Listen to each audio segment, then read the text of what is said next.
숭정제 1611에서 1644 중국 명의 16대이자 마지막 황제로서 묘인 사종, 의종 등으로도 불린다. 즉위 초기에는 전횡을 부리던 환관 위충현의 세력을 제거하고 정치를 개혁하였으나 중기 이후에는 다시 환관들을 중용하여 당쟁이 격화되었다. 그 결과 후금의 침입과 농민반란 등을 촉발시켜 1644년 이자성이 이끄는 농민반란군이 베이징 북경을 점령하자 자살하였다. 중국 명의 16대 황제이자 마지막 황제이다. 이름은 줄검이며 묘호는 청에서는 회종이라고 했으며 명의 유신들이 세운 남명에서는 사종이라고 했다가 뒤에 의종으로 바꾸었다. 중국에서는 사종이라는 묘호가 일반적으로 쓰인다. 숭정이라는 연호를 사용하여 숭정제라고 불리며 시호는 청에서는 장렬민왕제, 남명에서는 소천역 도강명각검 규문분무도님 무효열 황제라고 했다. 1611년 2월 6일 명의 14대 황제인 태창제의 5째 아들로 태어났으며 15대 황제인 천계제의 동생이다. 1622년 신왕에 봉해졌고 1627년 8월 천계제가 후손이 없이 죽자 그의 유언에 따라 황위에 올랐다. 그는 즉위 후에 천계제의 총의를 믿고 전횡을 부리던 환관 위충현의 세력을 제거하여 국정개혁을 단행하였다. 숭정제는 위충현을 평양 봉양으로 유배하고 엄당의 여간을 조사하도록 명하였다. 천계 연간의 황제의 버금가는 권세를 행사하던 위충현은 자살하였고 그의 일당 260여 명이 처형되거나 유배되었다. 그리고 농정의 밝은 서광계를 예부상서로 등용하고 위충현의 탄압을 받던 독림당 인사들을 사면하여 입각시켰다. 원숭헌을 병부상서이자 우부도사로 기용하여 상방보검을 하사하며 요동수복의 임무를 맡겼다. 또한 예수회 선교사인 아담샬 등을 통하여 서구 문물을 받아들여 역법을 개정하고 서구식 무기의 개발을 추진하였다. 하지만 당시 명은 13대 황제인 만력제 이후 당쟁이 격화되어 심각한 혼란에 빠져 있었다. 후금의 침략으로 전비를 충당하기 위한 농민들의 부담이 날로 커지고 있었으며 1628년 이후 연이어 발생한 심각한 가뭄과 쇠로 농민들의 반란이 빈발하였다. 농민들은 부호들의 식량을 탈취하고 관리들과 충돌하면서 폭동을 일으켰으며 점차 명왕조의 반기를 드러내기 시작하였다. 명조정은 재정난을 타개하기 위해 전국의 역참을 폐지하였는데 갑자기 생계를 잃은 역졸들과 식량을 지급받지 못한 군인들이 농민반란에 가담하여 그 규모가 더욱 커졌다. 숭정제는 홍승주, 조문조, 진기후, 노상승, 양사창, 웅문천 등을 잇따라 파견하여 반군을 토벌하려 했지만 성과를 거두지 못했다.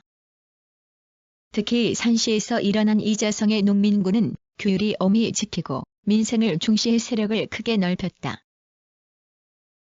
숭정제는 천계제와는 달리 매우 검약한 생활을 하며 정무에 힘을 쓰며 명을 다시 부흥시키려 했다. 하지만 그는 의심이 많아 신하들을 잘 믿지 않을 뿐 아니라 성격도 너그럽지 못해 수많은 중신들을 죽음으로 내몰았다.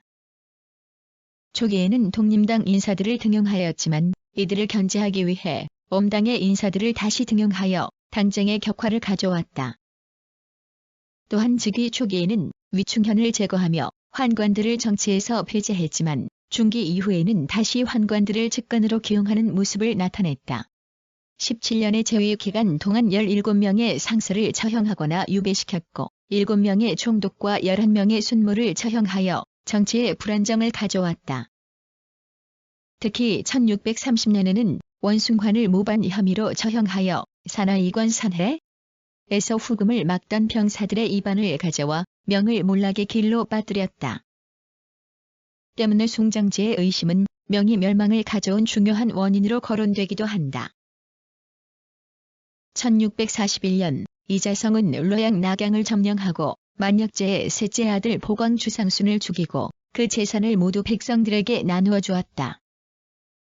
그리고 토지 개혁과 조세 철폐 등을 내세워 민심을 얻었다. 그리고 후금은 1636년 국호를 청으로 고치고 조선을 침략해 배후를 안정시킨 뒤 1640년 이후 명에 대한 침공을 본격화하였다. 1640년 홍승주가 이끄는 명군은 송산과 금주에서 청군에 크게 패하였다. 상황이 이에 이르자 숭정제는 양사창 등의 주장에 따라 청과 화의를 추진하여 내부의 반란을 우선 해결하려 했지만 강남의 사대부에 기반한 청의파 관료들은 만주족과의 화의에 격렬히 반대하였다. 그 과정에서 병부상서 진신갑이 청과 화의를 진행하였다는 사실이 드러나자 숭정제는 그를 처형하였고 명조정은 더욱 혼란에 빠져들었다. 1644년 이자성은 시안사안에서 대순을 건국하고 황제가 되었다. 그리고 곧바로 베이징 북경을 목표로 하여 북벌을 시작하였다. 4월에 이르러 타통 대동이 함락되고 베이징 북경이 위협되는 상황에 이르렀다. 진현과 광시정 등이 난징 남경으로 천도할 것을 권했지만 숭정제는 이에 반대했다. 그리고 오삼계를 평서백으로 삼아 베이징 북경의 방위를 맡겼다. 하지만 신료들은 속속 반란군에 투항하였고 4월 21일에는 베이징 북경이 포위되었다. 결국 1644년 4월 25일 베이징 북경이 함락되자 숭정제는 처첩과 딸을 죽이고 자신도 징산 경산에서 자살하였다. 그의 시신은 창평의 전귀비의 묘에 합장되었다가 청에 의해 황제 묘역의 사릉이 조성되어 안장되었다.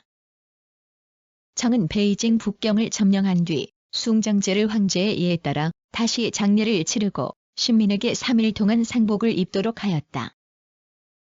그리고 장렬민 황제라는 시호를 내리고 묘를 회종이라고 하였다. 당시 청은 산하이관 산해관의 방위를 책임지던 오삼계의 투항으로 대순의 군대를 물리치고 베이징 북경으로 진입할 수 있었다. 숭정제에 대한 장례를 치러 자신들의 입관을 정당화하고 나아가 이자성을 역적으로 몰아토벌하려는 명분을 얻으려 한 것으로 여겨진다. 한편 명의 유신들은 난징 남경에서 황족인 주유승을 옹립하여 명의 부흥운동을 전개하였는데 이를 남명이라 한다. 남명의 황제인 홍광제는 숭정제에게 소천역 도강명각검 규문분무돈 임무효열 황제라는 시호를 내리고 묘를 사종이라 하였다가 의종으로 바꾸었다. 그리고 이대 황제인 육무제 때에는 묘를 위종으로 바꾸었다.